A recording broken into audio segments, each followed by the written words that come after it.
C'est un danger permanent qui guette les populations d'Adjagbo-Wedo. Cette localité, située dans la commune d'Abomey-Calavi, est dominée par ce qu'il convient d'appeler des poteaux électriques précaires.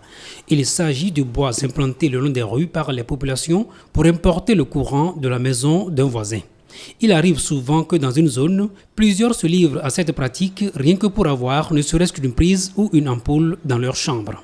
Ce qui engendre le phénomène des toiles d'araignée dû à la superposition anarchique dans le ciel de plusieurs fils électriques. Un danger permanent pour ces populations. Au temps de la pluie maintenant, là, vous n'avez rien vu ici. Il y a des milieux où les toiles d'araignée, là, ça tombe dans l'eau. Les enfants ne savent rien. En marchant, le courant les prend. Et finalement, quand on dit au secours, avant de venir, il y a déjà de la mort. Parfois, le passage des véhicules fait tomber les fils et nous sommes obligés d'avoir un œil sur les écoliers qui passent.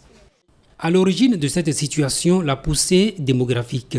Une nouvelle donne qui justifie en réalité la nécessité d'intensifier l'implantation des poteaux électriques par la SBEE. Ces habitants ont besoin de l'électricité.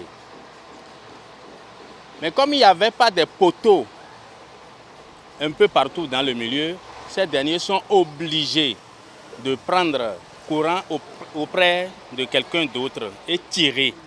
C'est ça qui fait qu'il y a trop de toiles d'araignée. Le poteau devant ma boutique était le dernier. Or, les populations sont nombreuses au fond et veulent l'électricité. C'est seulement l'année dernière qu'ils sont complétés quelques-uns. Voilà pourquoi ils ont tiré les fils en désordre. Le besoin en énergie électrique est donc grand dans la localité.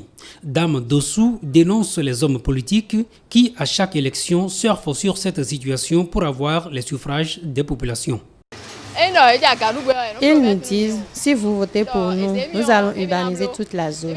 Mais une fois qu'ils sont élus, on ne les voit plus.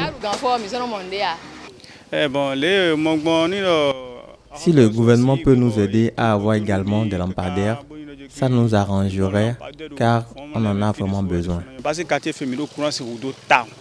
En mars dernier, les députés ont autorisé le gouvernement à ratifier les accords de financement d'un vaste projet d'électrification et d'approvisionnement en eau potable des populations de plus de 54 milliards de francs CFA, prenant en compte 11 départements dont l'Atlantique. Il reste à se demander jusqu'à quand les populations d'Adjagbo-Wedo vont attendre pour voir ce projet se concrétiser dans leur localité. Pour le moment, elles n'ont pas d'autre choix que de se contenter de cette toile d'araignée qui constitue, faut-il le rappeler, un grand danger.